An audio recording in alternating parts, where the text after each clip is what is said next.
The moment her knees buckled and she hit the gravel beside my crate of peaches, the first words out of her cracked, trembling lips were not, "Help me," or, "Call an ambulance." They were, "Please, don't call his family."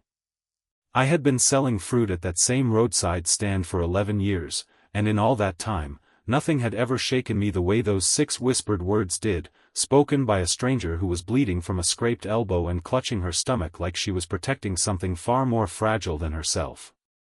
Before I tell you what happened next, I want to ask you something, because I believe this story is going to matter to you the way it mattered to me. If you believe in kindness, in forgiveness, in second chances, in the quiet miracles that happen on ordinary days between ordinary people, I'd be so grateful if you'd like this video, leave a comment, share it with someone who needs a little hope today, and subscribe to our channel. We built this channel, this community, this family of viewers, on stories just like this one, true glimpses into the goodness that still exists in the world, even on days that start out looking like tragedies. So settle in, because what happened at my fruit stand that Tuesday morning changed not just her life, but mine, and the lives of 2 families who hadn't spoken to each other in over a year. My name is Grady Osmond, and I am 64 years old. I used to teach high school science in a town called Millbrook Falls, a place small enough that everyone still waves at each other from their trucks, but big enough that you can go a whole season without running into someone you'd rather avoid. When my wife, Dorothy, passed away 8 years ago from a heart condition none of us saw coming, I didn't know what to do with the silence in our house. The classroom didn't feel right anymore either. I kept expecting to turn around and see her face in the hallway, the way she used to bring me coffee between 3rd and 4th period, and when she wasn't there, the whole building felt like a museum of a life I used to have. So I retired early, took the small pension, and built a fruit stand on the edge of our property, right where Route 9 curves past the old grain silo.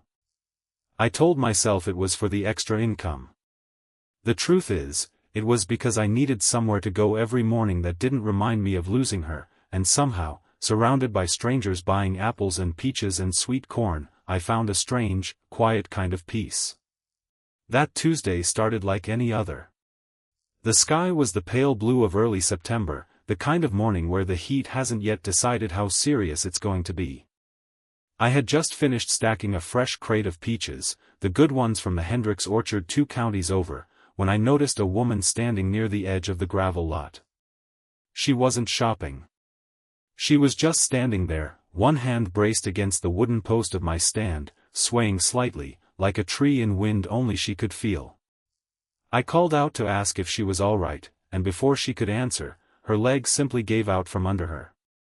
I dropped the crate I was holding, peaches went rolling everywhere across the gravel, bruised and forgotten, and I rushed to her side. She couldn't have been older than 28, with dark circles under her eyes so deep they looked almost bruised, and her clothes, though clean, hung off her like they belonged to someone heavier, someone who used to eat regular meals.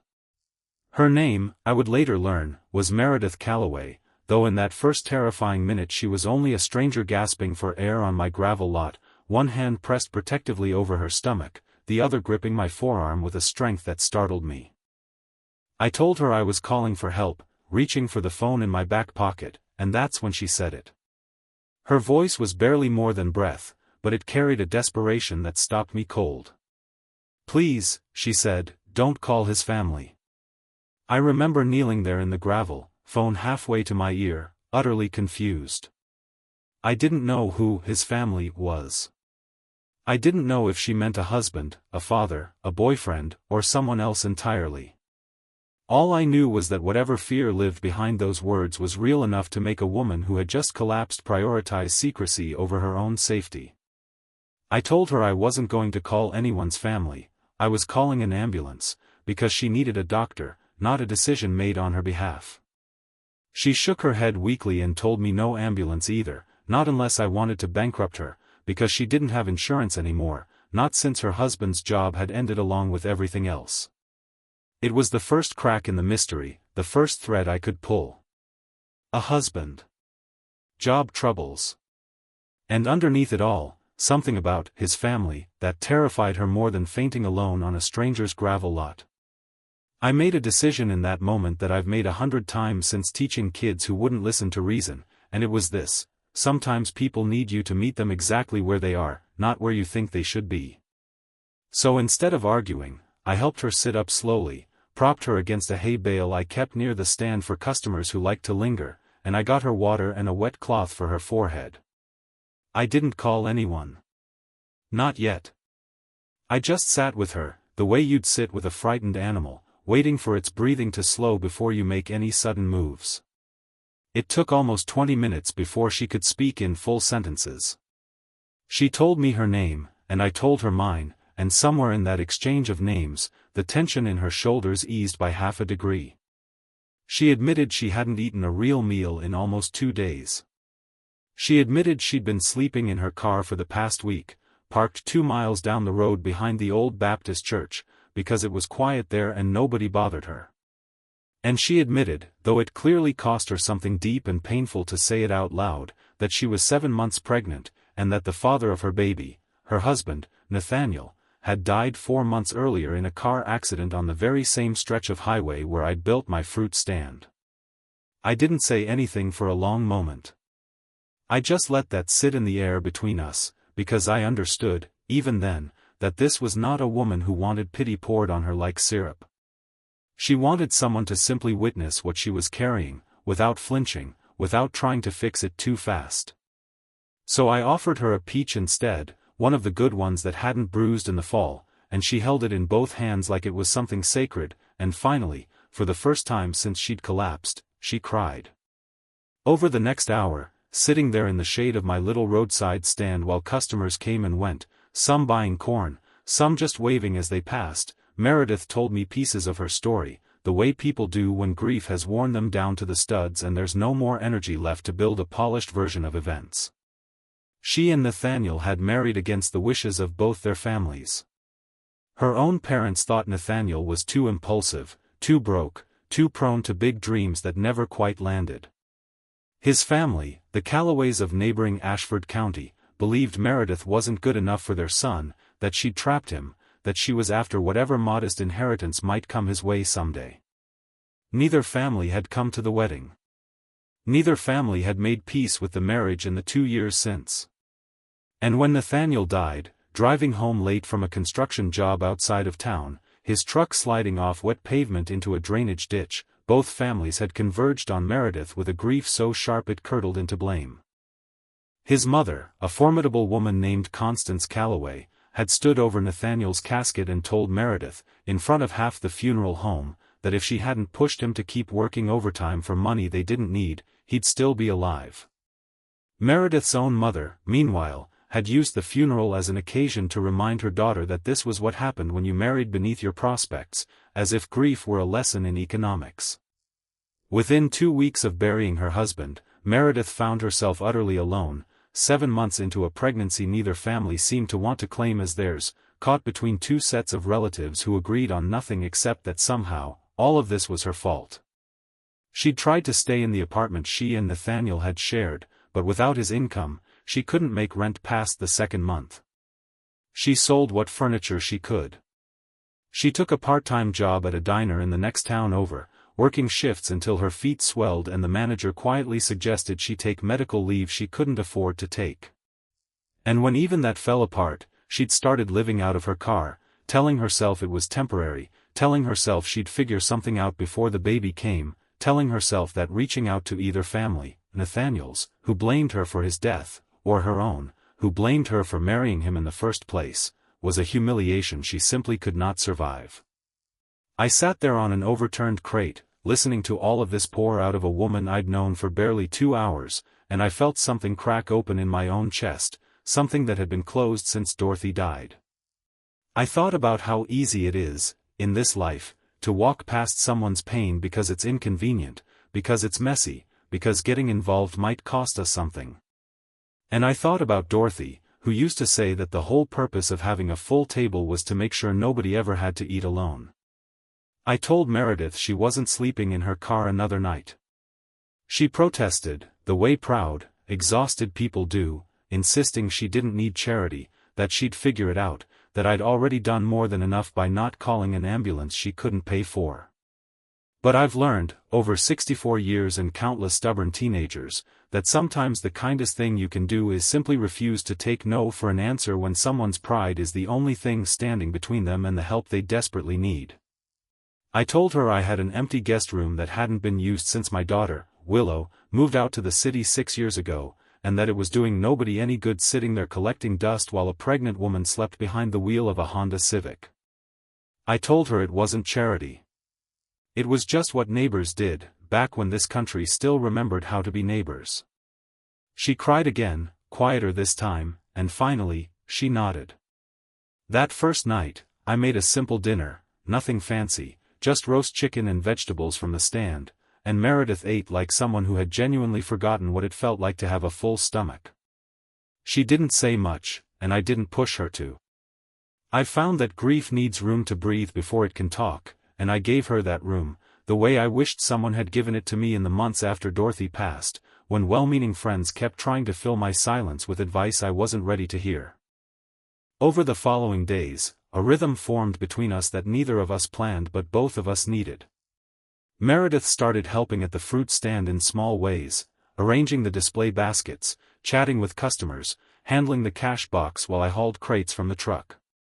She had a gentleness with people that drew them in, a way of asking about their kids or their gardens that made regular customers linger longer than they used to. Business, I noticed, actually improved. But more than that, I watched something in her begin to soften, day by day, the way a clenched fist slowly opens when it finally trusts it's safe to let go. It was on the 5th day that she told me about the ultrasound photo she kept folded in her wallet, the one from her 20-week appointment, the last one Nathaniel had come to before he died. She showed it to me with hands that trembled, and I saw, in the grainy black and white image, the outline of a small human being who would never know his father's laugh, never feel his father's hands lift him into the air. Meredith told me she was having a boy, and that she'd been planning to name him Nathaniel Jr., but now she wasn't sure if the name would feel like an honor or an open wound every time she said it out loud. I asked her, gently, if she'd told either family that she was carrying a grandson. She shook her head. She said Constance Calloway hadn't spoken to her since the funeral, not one phone call, not one text, as if Meredith's grief and her own had nothing in common despite mourning the same man. And her own mother had made it clear, in the weeks after the funeral, that she considered the marriage, and by extension, the pregnancy, a mistake Meredith would have to live with alone, since she'd been so determined to make her own choices. I didn't press her further that day. But something about the unfairness of it all sat heavy in my chest for the rest of the afternoon, long after the last customer had driven off with their bag of apples. I kept thinking about Constance Calloway, a mother who had lost her son, standing at a funeral and choosing blame over grief, choosing anger over the terrifying vulnerability of admitting she was heartbroken. I understood, in some strange way, because I remembered my own months after Dorothy's death, how anger had felt so much safer than sorrow, how I'd snapped at the mailman for delivering a package a day late, how I'd nearly ended a decades-long friendship over an offhand comment that wouldn't have bothered me in any other season of my life. Grief makes monsters of people who aren't monsters. It just doesn't excuse the damage they do while wearing that mask. 2 weeks into Meredith's stay, something happened that none of us saw coming. It was a Thursday afternoon, hot and heavy with the last gasp of summer humidity, when a car I didn't recognize pulled into the gravel lot beside the stand. An older woman stepped out, dressed sharply despite the heat, her silver hair pinned back in a way that spoke of discipline rather than vanity. She walked toward the stand with the stiff, careful posture of someone bracing for a confrontation she'd been rehearsing in her head for miles. It was Constance Calloway. I recognized the resemblance immediately, the same sharp cheekbones I'd seen in the photograph Meredith kept of Nathaniel, the same set jaw. Meredith, who had been arranging a basket of tomatoes, froze completely, her hand still hovering mid-air, as if moving might shatter something. For a long moment, neither woman spoke. The only sound was the distant hum of traffic on Route 9 and the nervous rustle of the wind through the corn stalks behind the stand. It turned out that a mutual acquaintance from the old apartment complex had mentioned to Constance, almost in passing, that she'd seen Meredith working at a fruit stand out past the grain silo, looking, in her words, rounder than a woman should be who's living out of her car. Word travels strangely in small towns, weaving through people who barely know each other until it lands, sometimes cruelly and sometimes providentially, exactly where it needs to. Constance had spent 3 days deciding whether to come, she would later admit, driving past the turnoff for Route 9 twice before finally working up the nerve to take it. I stepped forward, ready to play peacemaker or bouncer, whichever the moment required, but Constance held up a hand, not unkindly, and asked if she could speak with Meredith alone. Meredith looked at me, searching my face for permission or reassurance, and I gave her the smallest nod I could manage, letting her know I was right there if she needed me, close enough to hear if things went badly, far enough to give her the dignity of handling this herself.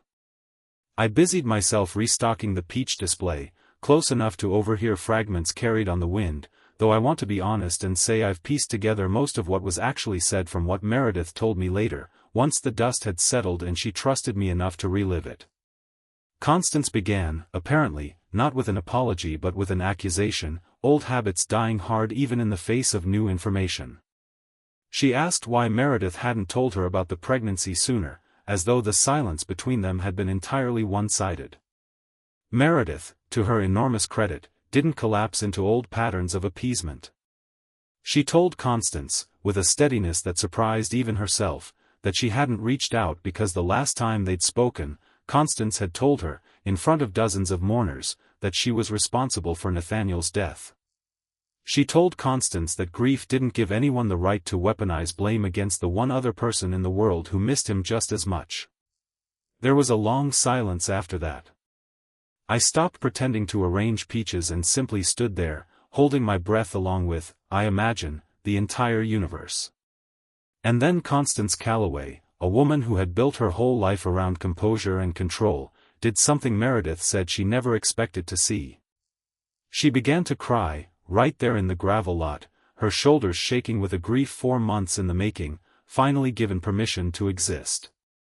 She told Meredith that she hadn't meant what she'd said at the funeral, not really, that grief had made her cruel in the way that only fear can make a person cruel, because underneath the accusation was a mother's unbearable terror that she hadn't done enough to keep her son safe, and it was infinitely easier to blame Meredith than to sit with the possibility that some things simply happen and no one is at fault. She said that in the 4 months since the funeral, she had thought about calling Meredith almost every single day, had picked up the phone more times than she could count, only to set it back down, paralyzed by shame over what she'd said and terrified that Meredith would never forgive her, that the door was permanently closed, that she deserved for it to stay closed. And then, in a voice Meredith described as barely audible, Constance asked if she could see the ultrasound photo. Meredith pulled the folded, worn photograph from her wallet, the same one she'd shown me days earlier, and handed it to her mother-in-law with hands that shook. Constance stared at it for a long time, tracing the outline of her grandson's tiny profile with one trembling finger, and when she finally looked up, something in her face had changed entirely, softened into something raw and unguarded that hadn't been visible since before Nathaniel's death. I want to pause here for a moment, because I think this is the heart of what this story is really about, and I'd love to hear from you in the comments what this part means to you. Grief has a way of turning us against the very people who understand our pain most intimately, because sharing sorrow with someone else means admitting we're not strong enough to carry it alone, and pride convinces us that admitting that is a kind of failure. If this part of the story is resonating with you, I'd genuinely love for you to share, in the comments below, a time when forgiveness, either given or received, changed the course of your own life. These stories matter, and so does your voice in this community we've built together. What happened next unfolded slowly, the way real healing always does, never in the single dramatic scene that movies would have you believe, but in 100 small, imperfect moments strung together over weeks. Constance didn't stay long that first day. She and Meredith agreed, tentatively, to speak again, and Constance left a phone number written on the back of a grocery receipt, her hand still trembling as she pressed it into Meredith's palm. She drove away, and Meredith stood in the gravel lot for a long time afterward, staring at that scrap of paper as if it might disappear if she looked away. Over the next several weeks, Constance began visiting more regularly, at first stiff and formal, showing up with practical gifts, a crib mattress, a stack of onesies still in their packaging, a stroller she'd clearly researched extensively before purchasing. Meredith told me later that she understood these gifts for what they were, an apology Constance didn't yet have the words to speak aloud, translated instead into the language of preparation and provision. Slowly, the visits grew longer. Constance began staying for dinner. She began asking questions not just about the baby, but about Meredith herself, how she was sleeping, what she missed most about Nathaniel, whether she'd chosen a pediatrician yet. And one evening, sitting at my kitchen table over a meal of pot roast and green beans, Constance told a story about Nathaniel as a boy, how he'd once tried to build a treehouse entirely out of scrap wood from a construction site his father worked at, how he'd fallen twice and climbed back up both times, refusing to admit defeat even with a split lip and a swollen wrist. Meredith laughed for the first time in months that night, a real laugh, not the polite, careful sound she'd been making since she'd arrived at my stand, and I watched Constance's face light up at the sound of it, as though she'd been given back some small piece of her son through the joy of the woman who had loved him.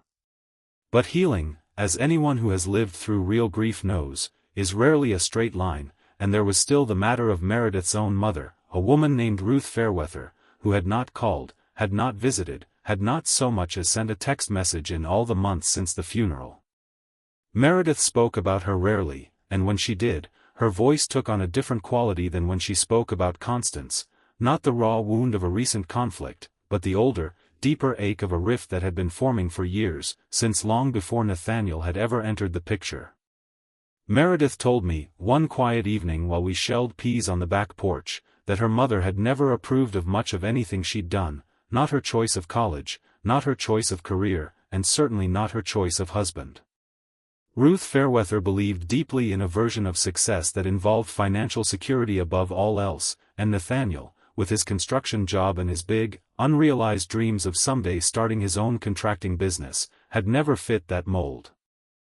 I asked Meredith if she thought her mother had softened at all in the months since the funeral, and she shook her head slowly, telling me that her mother's silence wasn't cruelty exactly, but something more like an inability to know how to reach across a distance she herself had helped create. Meredith said that reaching out first felt impossible, because it would mean once again being the one who had to bend, the one who always had to make the first move, the one who had spent her entire adult life trying to earn approval that never fully arrived. I didn't push her to call her mother, because I've learned that some doors have to be opened from the inside, in a person's own time, and pressure from outsiders, however well-intentioned, often just makes people dig their heels in deeper. Instead, I simply kept showing up, day after day, at the fruit stand and at the dinner table, letting Meredith know through action rather than words that she was safe here, that this was a place where she didn't have to earn her welcome. Autumn crept in slowly that year, the peaches giving way to apples, the tomatoes to squash and pumpkins, and Meredith's belly grew rounder with each passing week. Constance had become a near-daily presence by then, and something remarkable had happened in the space of 2 months. She had gone from a woman standing rigid in my gravel lot to a woman who showed up some mornings with a thermos of coffee for me and a container of the herbal tea Meredith had grown fond of, settling into a wicker chair near the stand as though she'd always belonged there. Customers began to recognize her, began asking after the grandmother, the way they asked after Meredith, and something about being folded so easily into the fabric of ordinary small-town life seemed to heal something in Constance that 4 months of solitary grief never could have touched.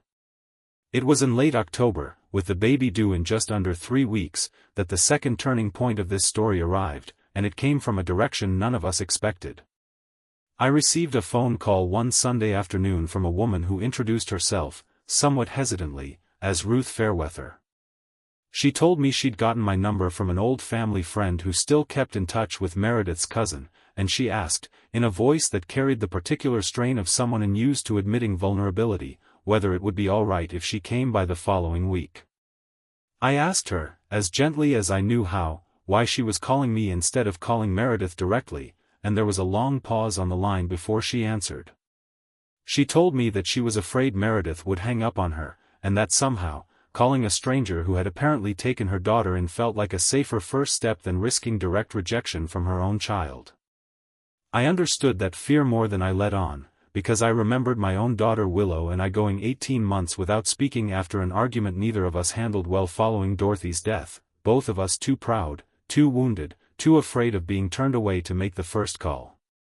I told Ruth that Meredith wasn't the kind of person to slam a door on someone trying, however imperfectly, to walk through it, but that the choice had to be Meredith's, and that I would ask her, without pressure, whether she was willing to have that conversation. When I brought it up to Meredith that evening, she went very quiet, her hand resting on the swell of her stomach in the way it always did when she was thinking hard about something painful. She asked me what I thought she should do, and I told her honestly that it wasn't my place to decide for her, but that in my experience, regret over doors left permanently closed tends to weigh heavier over a lifetime than the discomfort of one difficult conversation.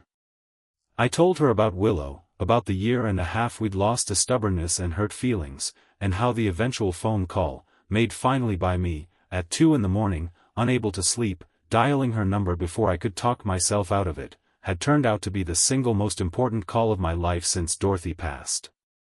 Meredith sat with that for a long time before she finally nodded and told me she was willing to see her mother, but only here, at the fruit stand, on ground that felt like hers, surrounded by people who had already shown her they'd take her side if things went wrong. I understood completely, and I made the call back to Ruth the next morning, setting a date for the following Saturday. That Saturday arrived cool and overcast, the first real hint of the coming winter in the air, and Ruth Fairweather pulled into the gravel lot in a sedan so clean it looked freshly washed for the occasion. She was a smaller woman than I'd pictured, with the same sharp intelligence in her eyes that I recognized in Meredith, though where Meredith's edges had softened over the months I'd known her, Ruth still carried a rigidity that spoke of decades spent holding herself together through sheer will. She stood at the edge of the lot for a long moment before approaching, and when Meredith finally stepped forward to meet her, the two women stood facing each other in a silence so thick I could have cut it with the knife I used for sampling melons. It was Ruth who broke first, and I remember being surprised by that, because everything Meredith had told me about her mother suggested a woman who never broke first, who considered breaking first a kind of defeat. But there, in the gravel lot, surrounded by baskets of apples and the smell of fallen leaves, Ruth Fairweather told her daughter that she had been wrong.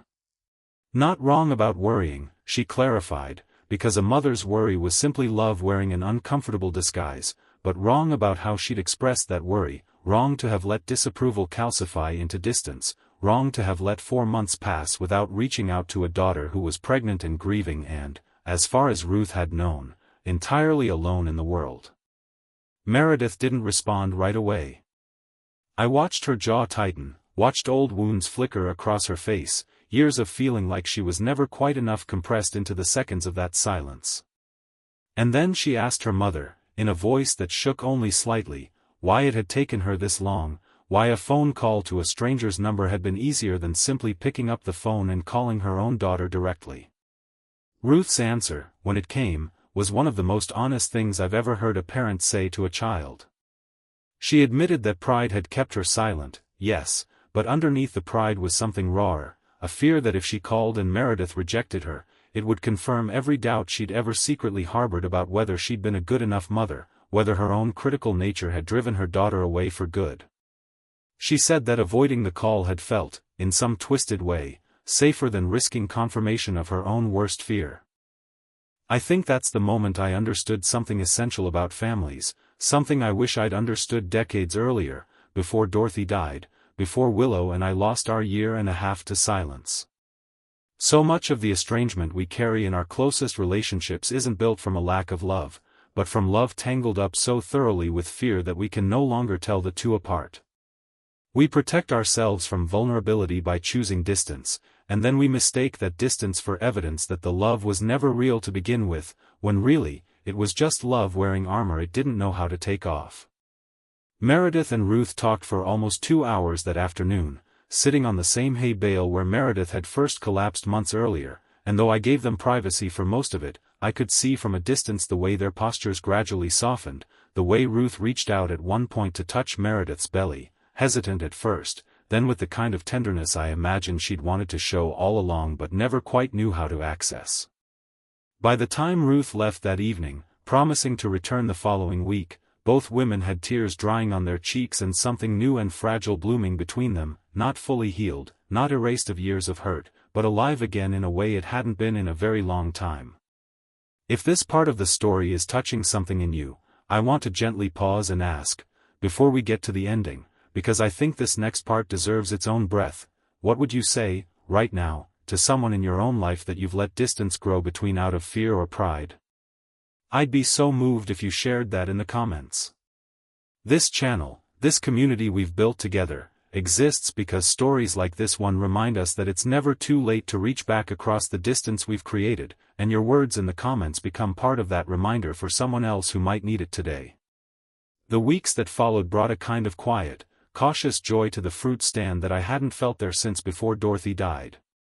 Constance and Ruth met for the first time in early November, two women who had spent years disapproving of the same marriage from opposite directions, now bound together by the same unborn grandchild. Their first meeting was stiff, both women sizing each other up with the wariness of former rivals, but by the second visit, I caught them comparing notes on baby names and swapping stories about their respective children, Constance describing Nathaniel's stubborn treehouse building days, Ruth describing a young Meredith who once refused to leave a library until she'd finished an entire book series, sitting cross-legged on the floor between the shelves for 6 straight hours. There was something almost comic about watching these two formidable women, who had spent years as adversaries by proxy, slowly discover they actually rather liked each other, bonded by grandmotherhood and by the shared relief of watching Meredith bloom back into herself.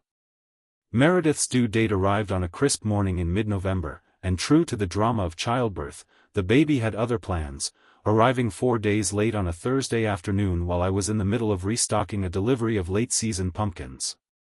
Meredith had been staying with me the entire time, and when her water broke right there in my kitchen, I felt a surge of panic that took me straight back to the terrified father I'd been decades earlier when Willow was born, though this time the fear was tangled up with a fierce, protective love I hadn't expected to feel for a woman who, just 3 months earlier, had been a stranger collapsing in my gravel lot. I drove her to the hospital myself, my hands shaking on the wheel the entire way, and I called both Constance and Ruth from the parking lot, both women arriving within 20 minutes of each other, breathless and terrified and radiant with an anticipation that transcended whatever old grievances still lingered between them. They sat together in the waiting room for 6 hours, and I sat with them, and somewhere in those 6 hours, watching two grandmothers who had once been strangers to each other holding hands and praying together for the same grandchild, I understood that we had built something in that fruit stand parking lot that none of us could have engineered on purpose. We had built a family out of broken pieces, stitched together not by blood or by obligation, but by the simple, radical choice to show up for each other when it would have been so much easier to walk away. The baby was born just after 7 that evening, a healthy 6 pounds and 11 ounces, with a full head of dark hair and lungs that announced his arrival to the entire maternity ward. Meredith named him Nathaniel Jr. after all, deciding, she told me later, that the name didn't have to be a wound if she chose instead to let it be a gift, a way of keeping his father present in every single day of his life rather than a reminder of everything that had been lost. When Constance held her grandson for the first time, I watched a woman who had spent months learning how to grieve and forgive in equal measure finally exhale a breath she seemed to have been holding since the funeral, tears streaming freely down her face as she traced the same profile she'd once traced on a folded ultrasound photograph in a gravel parking lot.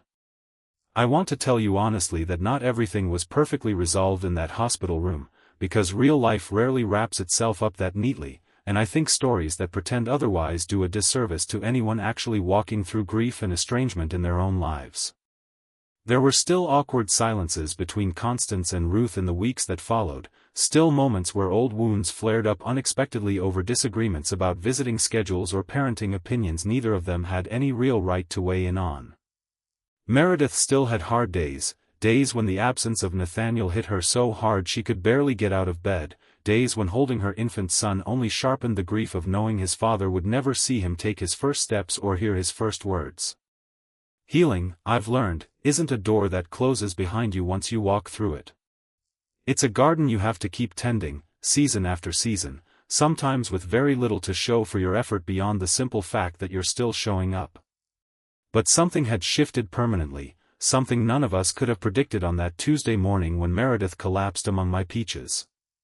Two families who had spent over a year locked in silent blame had found their way back to each other through the unlikely doorway of a roadside fruit stand and the stubborn kindness of an old widower who simply refused to let a stranger suffer alone. Constance and Ruth became, against every possible prediction, genuine friends, taking turns babysitting Nathaniel Jr. so Meredith could return, eventually, to finish the nursing degree she'd abandoned years earlier when finances got tight. Meredith herself blossomed in ways I don't think even she expected, finding in motherhood a strength and clarity that grief had nearly extinguished, finding in both her mother and her mother-in-law a support system more solid than anything she'd known even before Nathaniel died. As for me, I want to tell you that taking Meredith in wasn't an act of pure selflessness, though I hope it felt that way to her.